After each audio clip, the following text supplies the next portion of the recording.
Apakah setiap orang yang sholat pada malam itu berpotensi diampuni dosa-dosanya dan dapat pahala seperti yang tadi disebutkan? Belum tentu.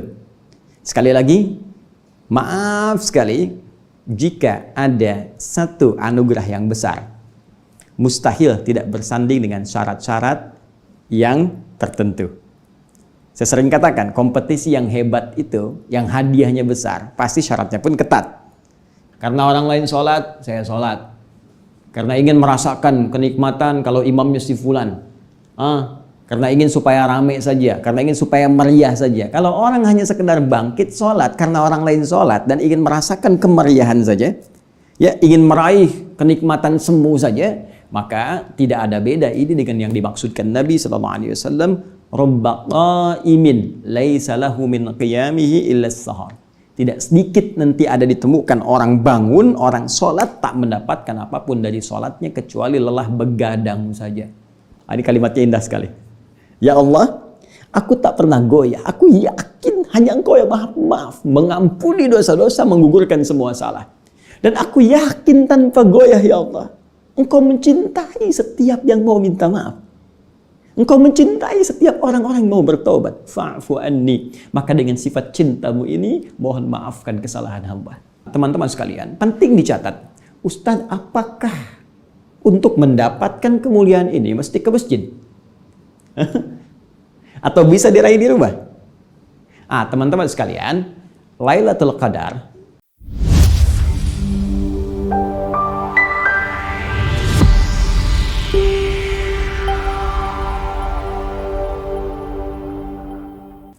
sekarang yang harus kita lengkapi adalah jika telah kita dapatkan waktu itu, seperti Sayyidah Aisyah pernah bertanya kepada Rasulullah SAW, ya Rasulullah, jika dengan izin Allah aku dapati malam itu, maka doa apa yang harus aku bacakan? Dalam keterangan-keterangan lain bahkan Nabi memberikan petunjuk, ini amalan yang harus kamu lakukan. Amalnya disebutkan, doanya kemudian disampaikan, dan yang paling indah nanti ada feeling yang diisyaratkan oleh Al-Quran, yang dengan feeling itu ada petunjuk malam Al-Qadar, mungkin bisa kita rasakan dengan mengerjakan amalan itu. Nah, di edisi Aku Suka saat ini, kita akan coba turunkan dulu keterangan tentang amalan-amalan yang ditunjukkan oleh Nabi SAW, doa-doa yang langsung dibimbing lafadznya oleh beliau. Kemudian kita akan akhiri dengan mengambil isyarat dari Al-Quran tentang pertanda yang bisa terasa tentang waktu di malam Al-Qadar itu. Mari kita mulai teman-teman sekalian. Pertama kita akan coba lengkapi kajian lalu dengan mengurai amalan malam Al-Qadar. Ada dua bagian pokok yang bisa kita dapatkan secara umum dari isyarat hadis-hadis Rasulullah SAW. Keduanya, satu, berbentuk amalan spesifik. Tentunya di antara sekian amal yang bisa kita kerjakan di malam-malam terakhir Ramadan yang diharapkan bersamaan dengan malam Al-Qadar. Tapi ada satu yang spesifik yang disebutkan Nabi SAW dari sekian rencana amalan itu, yaitu yang disebutkan Al-Imam Al-Bukhari dalam kitab sahihnya nomor hadis 35.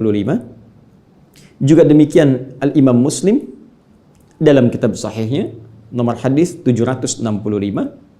Rawi yang meriwayatkan hadis ini silsilah sanadnya sehingga sampai ke Rasulullah SAW, yaitu sahabat Abu Hurairah, nama aslinya Abdurrahman bin Sakhr, dan status hadisnya sahih.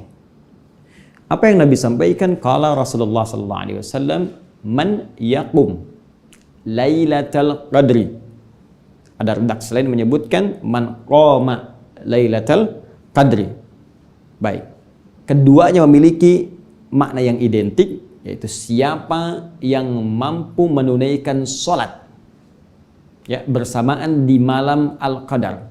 Jadi amalan spesifiknya itu sholat, teman-teman. Ya, amalan spesifiknya sholat. Imanan wahtisaban. Yang ia lakukan, satu, dengan penuh keimanan kepada Allah Subhanahu wa Ta'ala. Dua, dengan penuh ketulusan disertai rasa mengoreksi diri, ya, dengan penuh ketulusan, disertai rasa mengoreksi diri, introspeksi diri dalam keadaan ia sholat itu. Dia kerjakan karena Allah, dia ukur dirinya yang selama ini boleh jadi jauh dari Allah, kurang sempurna dalam beramal, kemudian dia bermohon dengan penuh kekhusyuan kepada Allah dalam sholatnya. Apa yang didapatkan pada saat itu? Langsung bonusnya Nabi sebutkan, ya, ghufira lahu ma taqaddama min dzambi. Maka bonusnya seketika ia akan mendapatkan ampunan dosa dari semua dosa-dosa yang pernah ia kerjakan selama hidupnya sejak balik sampai detik dia sholat itu. Kenapa saya sebut bonus? Ya, karena jelas kalau pahala telah diisyaratkan langsung dalam Al-Quran. Bukankah jelas, tegas Allah sampaikan di Quran surah 97 Al-Qadar itu? Ya, tegas kalimatnya, Lailatul Qadri khairum min alfi syahr. Ya, malam Al-Qadar itu lebih dari 1000 bulan nilai kemuliaannya. Lebih dari 1000 bulan nilai pahalanya. Jadi kalau Anda bersamaan sholat di malam itu, walaupun 2 rakaat, ya, kemudian ditutup dengan salam, setelah 2 rakaat ini, sekali sholat dibuka dengan takbir, tutup dengan salam. Cuma sekali 2 rakaat, nilainya sama dengan sholat lebih daripada 83 tahun. Allahu Akbar, Allahu Akbar, Allahu Akbar. 83 tahun, Masya Allah. Dan bonusnya, kalau benar salatnya, kata Nabi, kalau benar salatnya, bonusnya dapat pahala 83 tahun. Pahalanya, bonusnya ampunan dosa dari Allah Subhanahu wa Ta'ala. Allahu Akbar. Anda bisa bayangkan nggak? Jadi begitu orang ini salam, dapat pahala lebih daripada 83 tahun, dosanya hilang. Ya, jadi dosa kosong, amalan banyak. Begitu salam, Assalamualaikum warahmatullahi, Assalamualaikum warahmatullahi, tiba kemudian wafat. Atau dia wafat dalam keadaan sujud. Sujud yang terakhir, sedang bermohon, istighfar, dia nangis, banyak dosanya. Tiba-tiba nggak bangun lagi. Punya pahala sujud lebih dari 83 tahun. Dan digugurkan dosanya dengan tangisan yang mengalir, bahkan sampai pipinya itu. Allahu Akbar. Ini luar biasa. Ini adalah apa yang diisyaratkan oleh Nabi Sallallahu Alaihi Wasallam tentang menghidupkan malam-malam Al-Qadar ini, menghidupkan khususnya malam-malam 10 terakhir di bulan Ramadan ini dengan banyak menunaikan salat. Ini yang menjadikan bukan hanya Rasulullah Sallallahu Alaihi Wasallam sampai membangunkan keluarganya. Disebutkan dalam salah satu riwayat, aiqadha ahlah. Ya, beliau membangunkan keluarganya. Allahu Akbar. Istri beliau dibangunkan. Kemudian menantu beliau Ali bin Abi Thalib, tentunya dengan istrinya yang tercinta Fatimah Az-Zahra, istrinya Ali bin Abi Thalib, putrinya Rasulullah sallallahu alaihi wasallam. Ya, dibangunkan. Ayo bangun, hidupkan malamnya. Kalau nggak ada kemuliaan ini, mustahil selevel Nabi pun membangunkan keluarganya yang mulia. Ya, yang tentunya bersama Nabi di surga. Ali bin Abi Thalib disebutkan dari 10, termasuk 10 orang yang masuk surga tanpa hisab. Ya kan? Baik, Fatimah Az-Zahra, Masya Allah, pemudi penghulu surga. Al-Hasan dan Al-Husain, kedua-duanya cucu Nabi, penghulu, pemuda surga. Allahu Akbar. Ya, Fatimah, Ali bin Abi Thalib, keluarga Nabi dibangunkan untuk memaksimalkan amalan ini. Ini yang diteruskan kemudian oleh para sahabat generasi setelah Nabi SAW wafat. Hingga kini, jangan heran, bahkan di Masjid Al-Haram misalnya, di Masjid Nabawi, atau bisa kita katakan kalau dalam konteks ini lockdown misalnya di sana, ya, dalam konteks ahli Mekah yang muslim, ya, kekinian sampai sekarang, ahli Madinah yang muslim tentunya sampai sekarang, ya, karena dilarang yang tidak beriman masuk ke dalam 2 wilayah tanah suci ini, membiasakan pula untuk menghidupkan malam-malam khususnya di 10 hari terakhir Ramadan. Ya, kalau Anda umrah pada bulan-bulan Ramadan akan terasa bagaimana malamnya bangkit kembali, sholat lagi, bahkan diperbanyak bacaannya, diperbanyak kemudian kekhusyuannya, sehingga terasa kenikmatan dalam jiwa. Apa yang diinginkan dari situ? Ini menghidupkan sunnah Nabi. Bangun, ya, tunaikan. Jadi bukan sekedar sunnahnya kemudian hidup, tapi pahala, ya, tapi pahala besar kemungkinan bisa didapatkan dan bonus sangat besar kemungkinan bisa diraih. Nah, kita beri catatan dalam 2 hal. Hal pertama, apakah setiap orang yang sholat pada malam itu berpotensi diampuni dosa-dosanya dan dapat pahala seperti yang tadi disebutkan? Belum tentu. Sekali lagi, maaf sekali, jika ada satu anugerah yang besar, mustahil tidak bersanding dengan syarat-syarat yang tertentu. Saya sering katakan, kompetisi yang hebat itu, yang hadiahnya besar, pasti syaratnya pun ketat. Karena itu, Nabi tidak hanya memberikan gambaran orang sholat dapat ini, orang istighfar dapat ini, tapi ada syarat yang sangat mengikat, syarat ketentuan berlaku. Apa itu? Perhatikan kalimatnya, imanan wahtisaban. Dia tunaikan dengan keyakinan penuh karena Allah Subhanahu wa taala. Disertai ketulusan. Awas, catat ini ya. Awas, kaidahnya iman tulus, yakin karena Allah Subhanahu wa taala dan dijauhkan dari hal-hal yang bisa mengotori dan membelokkan niat kita karena Allah. Karena orang lain sholat, saya sholat. Karena ingin merasakan kenikmatan kalau imamnya si fulan. Karena ingin supaya rame saja, karena ingin supaya meriah saja. Kalau orang hanya sekedar bangkit sholat karena orang lain sholat dan ingin merasakan kemeriahan saja, ya ingin meraih kenikmatan semu saja, maka tidak ada beda ini dengan yang dimaksudkan Nabi SAW. Rabba qa'imin laisa lahu min qiyamihi illa as-sahar.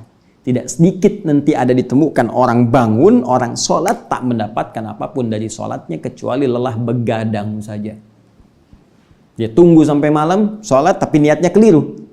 Malam nanti sholat, ya iya aku juga pengen ikut, cuma pengen ikut bukan ingin meraih kemuliaannya. Baik. Nah, ini bagian pertama. Kemudian bagian kedua, teman-teman sekalian, penting dicatat. Ustadz, apakah untuk mendapatkan kemuliaan ini mesti ke masjid? Atau bisa diraih di rumah? Teman-teman sekalian, Lailatul Qadar itu syarat meraihnya tidak terikat dengan masjid, tapi terikat dengan amalan yang dikerjakan di malam itu. Dalam kondisi normal pun kalau Anda ke masjid terus malamnya nggak bangun, cuman tidur, ya nggak dapat juga. Jelas ya? Jadi kita ke masjid itu untuk mengondisikan supaya lebih fokus, ya, supaya bisa maksimal termotivasi untuk ibadah. Karena mungkin dalam kondisi ada di rumah, yang dilihat mungkin TV, yang dilihat mungkin bacaan, yang dilihat mungkin internet. Tapi ketika orang ke masjid, kondisinya lebih terfokuskan untuk bisa ibadah dengan maksimal. Ya, TV gak ada di ruangan tempat sholat. Mau baca Quran, orang semua lihat Al-Quran. Mau tiduran, orang bangun. Akhirnya terdorong kita, ya, termotivasi untuk menunaikan ibadah. Bangun malamnya, tapi kalau Anda cuma datang ke masjid, mindahkan bantal, bawa kasur, ikut tiduran, malam-malam ketiduran, pas bangun sahur, ya nggak dapat juga. Jadi esensi malam Al-Qadar itu lebih kepada bagaimana menghidupkan malam dengan amalan, sekalipun bila tak mampu dikerjakan di masjid seperti sekarang kita lalui pada umumnya di sebagian besar tempat di muka bumi, tidak hanya di Indonesia, maka tidak ada alasan untuk tidak menghidupkan malam dengan ibadah di rumah yang telah kita kondisikan. Ya, baik. Jadi teman-teman sekalian, jangan kemudian kita jadikan alasan, saya nggak bisa ke masjid nih, saya nggak bisa dapat malam Al-Qadar. Tidak. Anda bikin kondisi di dalam rumah, kondisikan satu ruangan, hidupkan malamnya, bangun jam 2, ya, bangun misalnya setengah 3, walaupun Anda sedikit ambil bagiannya untuk menunaikan sholat, isi dengan istighfar, sementara tiduran dulu sejenak, kemudian bangkit untuk menunaikan sahur, makan, istighfar lagi, isi. Yang penting hidupkan. Ya. Jadi ini bagian kedua yang penting kita jawab. Syarat mendapatkan kemuliaan ini tidak terikat dengan tempat di masjid, tapi lebih kepada bagaimana menghidupkan malamnya dan menghadirkan suasana yang sekiranya bisa kita maksimalkan untuk menunaikan ibadah kepada Allah Subhanahu wa taala. Baik, ini bagian yang pertama. Kemudian yang kedua, ada isyarat yang ditemukan juga dalam hadis-hadis Nabi sallallahu alaihi wasallam, bimbingan langsung tentang satu doa yang langsung ditalqinkan, dibacakan melalui lisan Nabi yang sangat mulia kepada istri beliau tercinta Sayyidah Aisyah radhiyallahu taala anha. Ketika Sayyidah Aisyah bertanya pada Rasulullah, "Ya Rasulullah, jika dengan izin Allah tentunya, ya, aku berkesempatan bersamaan mendapatkan malam Al-Qadar itu, apa yang harus aku katakan? Apa yang harus aku bacakan dalam doa? Madza aqulu fiha?" Baik, ini dirangkum keterangannya dalam salah satu hadis yang bisa kita lacak, riwayat At-Tirmidzi, nomor hadis 3513, juga ditemukan pula di hadis riwayat Ibnu Majah, nomor hadis 3119, Rawi yang meriwayatkannya Sayyidah Aisyah radhiyallahu taala anha, dan status hadisnya sahih. Apa bunyi doanya? Baik, kita bacakan pelan-pelan. Saya yakin tak dituliskan pun, insya Allah kita semua sebetulnya sudah hafal, hanya tinggal menempatkannya saja. Ikuti saya. Allahumma. Baik. Allahumma innaka afuwun tuhibbul afwa fa'fu anni. Baik, saya coba tuliskan saja ya, supaya mudah untuk kita pahami. Saya izin hapus dulu sebentar. Ya, saya hitung sampai 5 ya. Baik, siap. 1, 2, 3, 4, 5. Baik. Simpan di sini. Allahumma. Tuliskan. Allahumma. Innaka afuwun tuhibbul afwa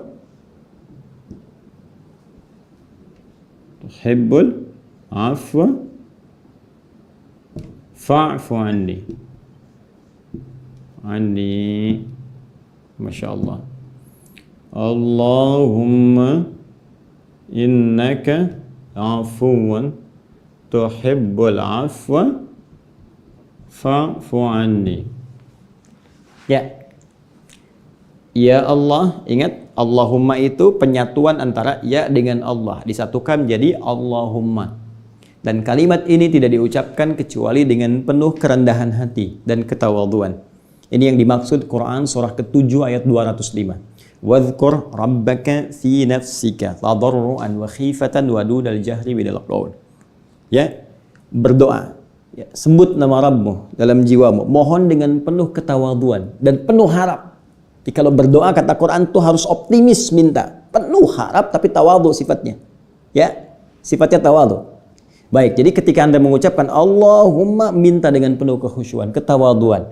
Jangan naikkan keadaan diri kita. Makanya ada dalam riwayat sambil mengangkat tangan dari beberapa doa itu dipertemukan sambil kita bermohon dengan penuh kekhusyuan kepada Allah. Innaka afuwun. Ya Allah, sungguh hanya Engkau. Ya, hanya Engkau ya Rabb. Ya, tapi ingat, cara memohon dengan kalimat hanya Engkau ini, innanya kan harfu nasbin. Ya, wa taukidin tansibul isma wa tarfa'ul khabara mabniyun 'alal fathi la mahalla lahu minal i'rab. Ya, harfu nasbin wa taukidin. Saya pernah banyak ulas ini. Itu kalau sekedar nahwu, tapi kalau kita bawa ke ilmu lughah, ke fikihnya, nasabar rajulu asahu 'alal ardi. Ya, seorang lelaki menancapkan tongkatnya di bumi ke tanah dengan kuat sehingga enggak goyah. Ya, jadi maksudnya apa? Anda kalau mengucapkan dengan kalimat inna, tancapkan dalam hati Anda yang paling dalam.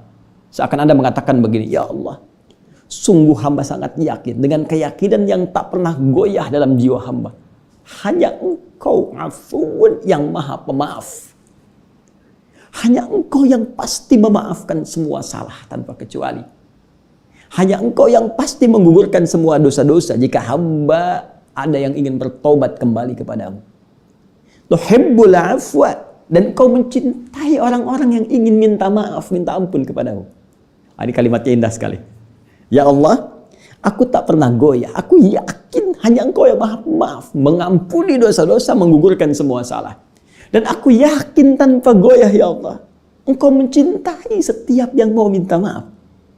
Engkau mencintai setiap orang-orang yang mau bertobat. Fa'fu anni. Maka dengan sifat cintamu ini, mohon maafkan kesalahan hamba. Ya. Kalimatnya indah sekali. Karena ada memaafkan dengan cinta, ada maaf tanpa cinta. Ada anak salah pada ibunya. Ya kan? Dengan sayangnya ibu, ada yang cuma membelai, sudah ibu maafkan.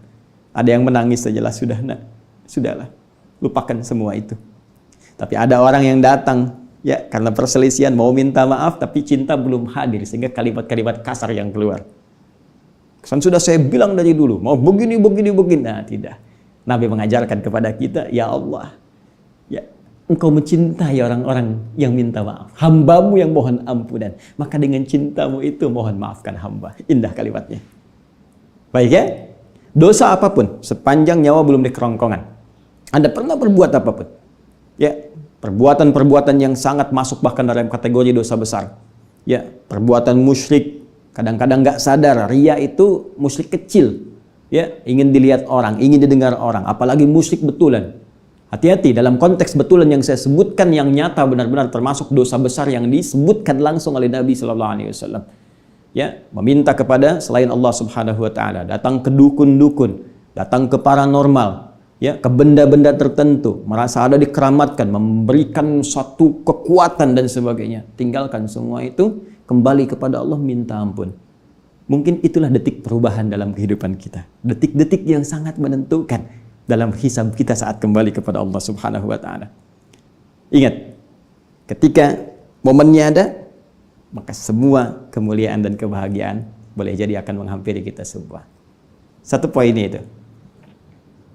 Jadi ini ibadah yang tadi disyariatkan melalui salat. Kemudian yang kedua, doa yang dimintakan melalui bacaan yang saya tuliskan. Dan Masya Allah, saya itu sering kali menghadirkan kekaguman pada orang tua kita dulu. Ulama-ulama kita. Tidak banyak mengungkap dalil-dalil, tidak banyak terlalu panjang-panjang memberikan arahan. Cukup diberikan amalan masyarakat awam. Sudah. Bukankah setiap tarawih kita dibimbing membaca doa ini? Allahumma innaka afuwun tuhibbul afwa fa'fu anni. Ya, kalau kata gantinya banyak untuk keluarga kita, bukan untuk yang personal saja. Allahumma innaka afuwun tuhibbul afwa fa'fu anna. Ya. Kadang-kadang dimasukkan al-asmaul husnanya. Allahumma innaka afuwun karim tuhibbul afwa fa'fu anna ya karim. Tuh. Kalau kita konsisten tarawih itu, bukankah tarawih kan dikerjakannya kalau nggak tengah malam, ya kan? Atau ditarik maju ba'da isya. Sedangkan waktu al-qadar kan di Quran disebutkan, hiya hatta matla'il fajr. Malam al-qadar itu terbentang luas sampai ke pembuka fajar, menjelang fajar. Maka kalau benar kita konsisten sholat malamnya, lakukan dengan baik, baik di tarawih sifatnya qiyamul lail ataupun tahajud, maka peluang ini akan mungkin bisa kita maksimalkan. Nah, sampai di sini setelah mengetahui amalan utama, ya saya katakan utama karena nanti ada amalan-amalan turunan. Kan tak mungkin Anda isi tengah malam cuma sholat 2 rakaat, istighfar terus tidur. Kenapa nggak kita tambah dengan yang lain? Ya, bisa baca Al-Quran atau tilawah, perbanyak zikir. Itu amalan-amalan tambahan yang mengiringi. Ini yang utamanya. Hanya pertanyaannya begini.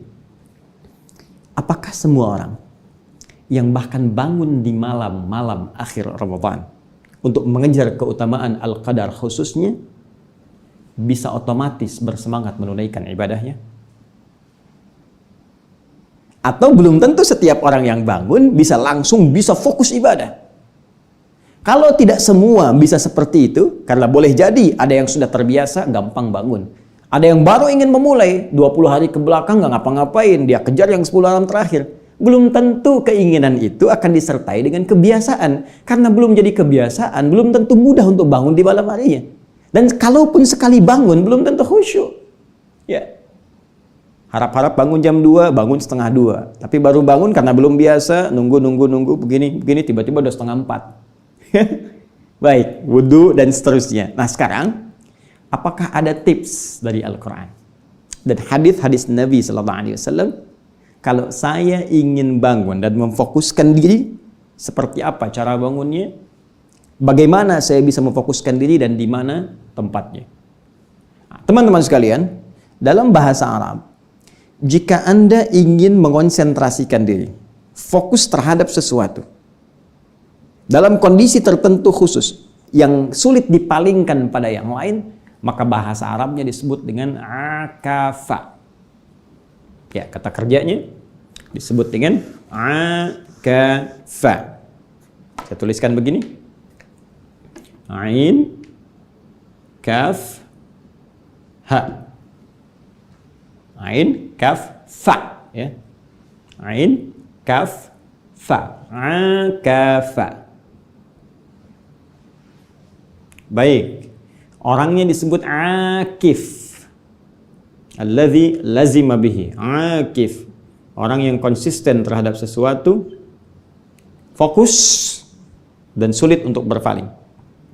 jamaknya tambah un di ujungnya. Akifun plus un jadi akifun. Orang-orang yang fokus mengondisikan satu keadaan, fokus di situ sulit dipalingkan. Karena itu saat Nabi Ibrahim alaihissalam mengingatkan ayahandanya bahkan kaumnya, ya, yang sedang fokus terhadap sesembahan, ya, fokus terhadap berhala, sampai-sampai dipanggil sulit, diingatkan marah. Itu ada di Quran surah ke-21 Al-Anbiya ayat ke-52. Ya, sampai diabadikan di Al-Quran, idh qala li abihi wa qawmihi ma hadhihi at-tamathilul lati antum laha akifun. Ini apa sih istimewanya patung-patung ini? Istimewanya berhala-berhala ini sampai kalian ini begitu fokus, sulit dipalingkan dari itu. Diajak pada yang baik, susah diarahkan kepada pencipta, nggak bisa diingatkan, marah-marah. Akif. Nah, ini menunjuk pada sisi bahasa. Ya, baik. Kalau kita tarik ke dalam nuansa puasa, ini pun disebutkan ya di Quran surah kedua Al-Baqarah persis di ayat rangkaian puasa ayat ke-187. Wala tubashiruhunna wa antum aakifuna fil masajid. Kata Allah, kalau kamu ingin memang benar mendapatkan keistimewaan malam itu, maka buruk kondisikan.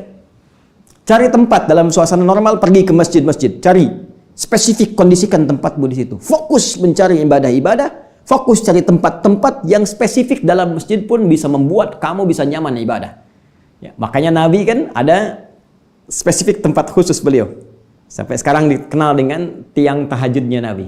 Ya, kalau kita nanti ilustrasikan dari dalam itu ada seperti panggung, ya, di area dekat Raudhah sebelah kanan. Kemudian sebelah kirinya persis di belakang makam Nabi Sallallahu Alaihi Wasallam, area seperti panggung sekarang, ada tiang ke belakangnya itu amudit tahajud, tiang tahajudnya Nabi Sallallahu Alaihi Wasallam. Ada sahabat yang sayap kanan, ya, ada dekat-dekat ke mihrab seperti Umar bin Khattab radhiyallahu taala anhu. Cari tempat strategis yang mengondisikan kita bisa fokus ibadah, bisa nikmat. Nah, orangnya oleh Al-Quran disebut dengan akifun. Bahkan nanti ya area Masjidil Haram pun disebutkan oleh Al-Quran sebagai tempat yang bisa digunakan sebagai akif, fokus untuk ibadah. Sejak zaman Nabi Ibrahim dan Nabi Ismail alaihissalam, keduanya diperintahkan mengondisikan area sekitaran Ka'bah untuk digunakan orang-orang fokus ibadah. Itu ada di Al-Baqarah surah kedua ayat 125. Paling kanan ke pertengahan. Wa idz ja'alna al-baita mathabatan lin-nasi wa amna wattakhidhu min maqami Ibrahim musalla wa ahidna ila Ibrahim wa Ismail an tahira baitiya lit-taifin wal 'akifin waruka'is sujud.